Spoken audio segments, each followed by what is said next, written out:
Olá, meus queridos do ensino médio, tudo bem com vocês? Muita saudade, né? Dando sequência aqui ao nosso estudo sobre culturas, né? Sobre as coisas que estão envolvidas com o conceito de cultura, vamos para mais um. Aculturação. Aculturação? O que esse azinho está fazendo na frente da palavra culturação? Vamos ver? Então vamos lá. Nós podemos entender como o conceito de aculturação um processo de modificação cultural de um indivíduo ou um grupo, que vai se adaptar a traços, né, de uma outra cultura que está em contato, ou até mesmo vai transmitir para essa nova cultura traços da sua própria cultura. Como vai acontecer esses processos dessas influências culturais na arte? Somos produtos de uma cultura, né?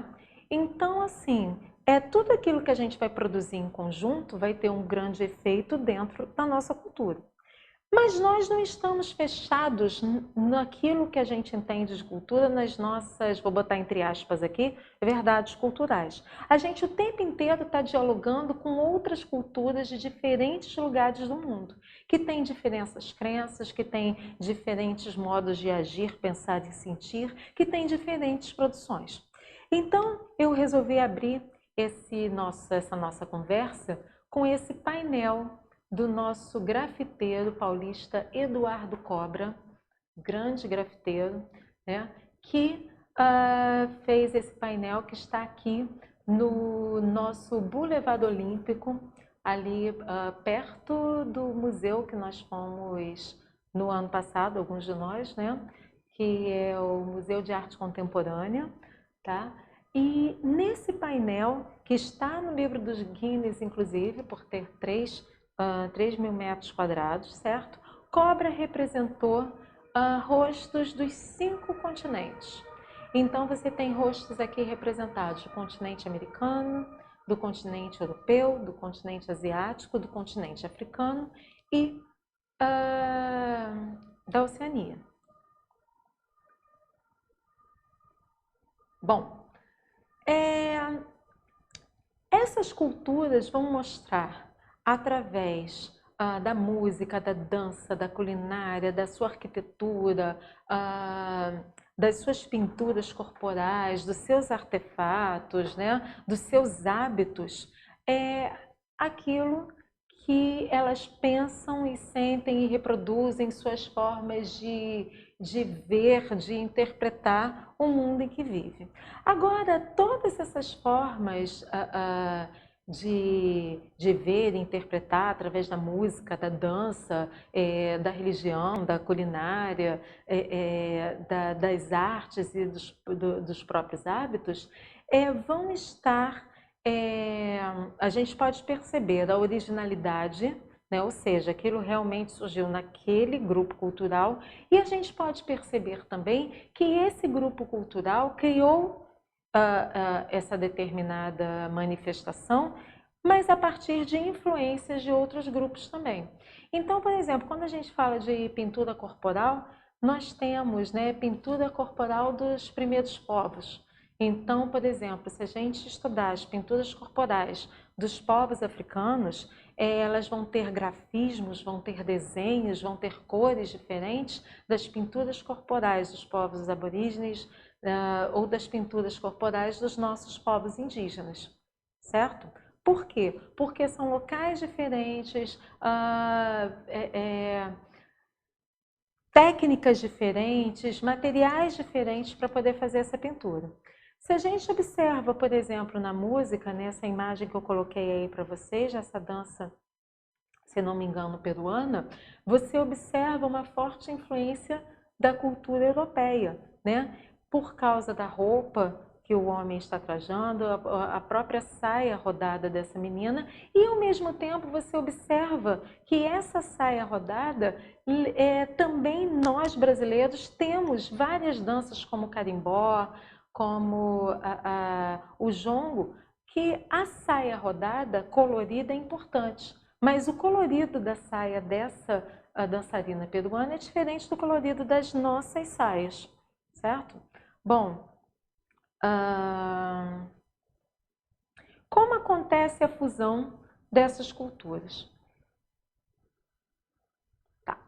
Vai acontecer, a princípio, de 4 formas diferentes. E essas formas, elas estão interligadas. Essas formas, elas podem serem formas benéficas ou formas não tão boas assim para a cultura que a recebe. Então, nós temos a transculturação, o sincretismo, a assimilação e a dominação cultural.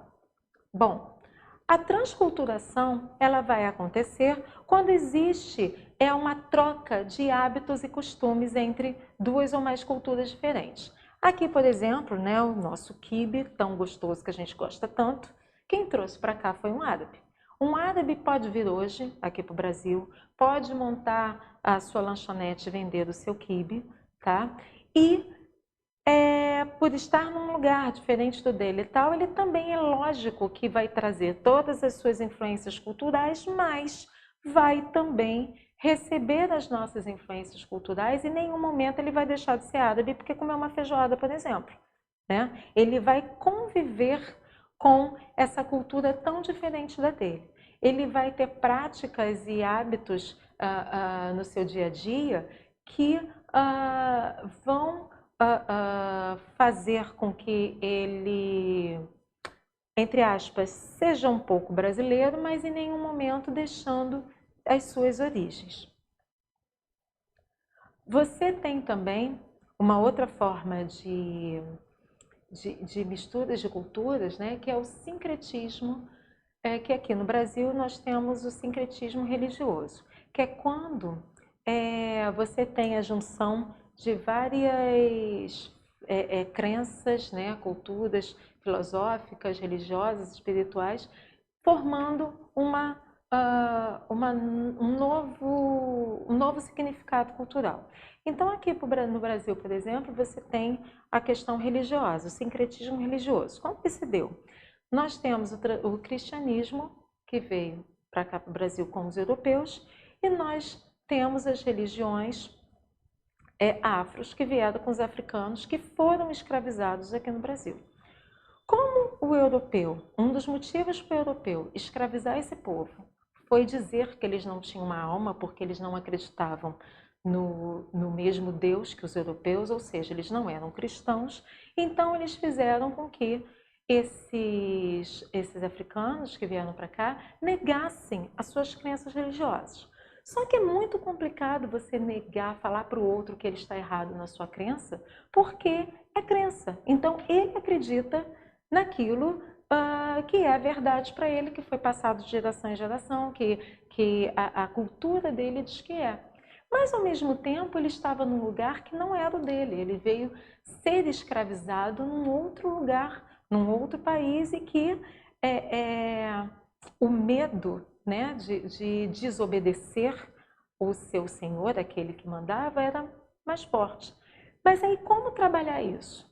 Como eu vou continuar com a minha crença e, ao mesmo tempo, não criar um embate com o meu senhor? Eu vou dar um jeito de assimilar, de conectar as informações da minha crença com essas novas informações que ele está me passando. Então, por exemplo, aqui tem a imagem de São Jorge e Ogum. São Jorge, santo católico, né, guerreiro, nasceu no período medieval, a gente pode ver até pela armadura medieval que ele veste, que foi muito importante para a difusão do cristianismo. Vamos lá. Então, o senhor de escravo virou para o seu escravo e disse: você larga os seus deuses e acredite no meu santo. Só que, o que ele vai fazer? Tá bom, vou obedecer. Mas, quais são os meus, dentro da minha crença, né? Quais são os orixás que eu tenho que têm as características parecidas com a desse santo que ele está me trazendo? Uma coisa importante aqui da gente pontuar, que no cristianismo, Deus é a imagem e semelhança do homem. Para povos africanos, para povos indígenas, né, os deuses são forças da natureza. Então, ele tem as formas da própria natureza. Então, portanto, os africanos, eles não tinham uma imagem humana dos seus orixás. Esses orixás eram representados através de símbolos feitos em ferro, acoplados, né? Como eu estou usando aqui o cordão, como eu estou usando meu crucifixo, meus brincos, né? Minha tiara, que bonitinha, meu anelzinho. Então, eles eram colocados no corpo, ou em formas de um adorno ou como tatuagem. Então, vamos lá. Eu tenho Ogum aqui que tem essas características do São Jorge. Então, tá bom. Quem limpava a igreja eram os negros, então vai lá, limpa lá a igreja, bota lá o seu símbolo embaixo da estátua de São Jorge e enquanto o seu senhor acredita que ele está cultuando, né, o santo que ele apresentou, vindo da religião que ele impôs, ele está tendo as suas práticas religiosas do jeito que ele sempre acreditou. Só que com o passar do tempo, isso cada vez mais vai se misturando, essas informações. Então, hoje em dia, nós temos os orixás representados pelas formas humanas, trazendo, né, seus objetos que os caracterizam, mas para o católico cristão, o santo, né, São Jorge, é São Jorge, não tem nada a ver com a religião afro-brasileira, e para as religiões afro-brasileiras, São Jorge é Ogum. Então, um exemplo de sincretismo religioso. Aqui nós temos a assimilação. O que é assimilação? Você vai modificar algum hábito seu cultural por influência de uma outra cultura, através da internalização de um desses hábitos. Então, aqui, por exemplo, nós temos 3 jovens orientais, que estão vestidos como 3 jovens ocidentais. Não é pelo fato deles estarem vestidos como os 3 jovens ocidentais, com calça jeans, cabelos descoloridos, né? Por uma acaso esses 3 da imagem não estão. Mas pode ter sapato, né? Tênis e tal, mochila, que ele vai deixar a sua cultura ocidental, que ele vai ter consciência dessa cultura a qual ele pertence, a qual ele nasceu, a qual ele está inserido. Agora, você tem a influência dos meios de comunicação, você tem influência do cinema, agora você tem influência da internet, você tem influência da televisão, é claro que a gente vai incorporar isso aos nossos hábitos. E você tem a dominação, que é a entrada forçada de uma ideologia ou costume de um grupo cultural sobre outro. Então, geralmente, essa é das formas que eu mostrei para vocês, é a forma mais agressiva de uma cultura estar com a outra, né? Agressiva por quê? Porque ela simplesmente, a intenção é realmente se sobrepor. Eu sou mais forte, a minha cultura é certa, a sua cultura está errada, então você precisa aceitar a minha cultura. Aqui nós temos uma pintura do pintor holandês Albert Eknout, que veio aqui para o Brasil registrar o nosso Brasil, né, as nossas paisagens durante o Brasil colônia. E o nome dessa obra é Homem Mulato com Arma e Espada debaixo do Mamoeiro. Se a gente observar esse mulato, ele está vestido como um guerreiro europeu. As roupas são de europeu, as armas são de um europeu, o penteado é de um europeu, sendo que essa cultura foi simplesmente imposta, né? A cultura europeia ela foi imposta para nós brasileiros. Mas, professora, como é que acontece o processo de aculturação diante dessas influências, né, desses contatos com outra cultura? Vai acontecer todas as vezes que você não tiver, né, ou você que eu digo, enquanto grupo social, você não tiver a consciência de como isso está acontecendo. É claro que você, no mundo globalizado, você vai receber influências de outros lugares, de outras culturas. Isso é bom, isso é legal. Isso nos faz perceber, né, que a gente não é tudo aquilo que a gente vive, né, que tudo aquilo que a gente tem como história não é a única. E por não ser a única, ela não está certa, né? Não é a única certa. Você tem contato, você tem a possibilidade de perceber diferentes maneiras de ver esse mundo em que a gente está por aqui, né? Você tem diferentes maneiras de observação, de registro desses sentimentos, né? Dessa produção em grupo. O grande problema, e aí a aculturação acontece, é quando uma cultura ela nega a sua própria cultura a favor de outra. Vou dar um exemplo, por exemplo, aqui no nosso país. Nós temos uma produção cinematográfica, certo? Mas essa produção cinematográfica, ela tem as suas características, ela tem a sua forma que é diferente da produção cinematográfica norte-americana, por exemplo, tá?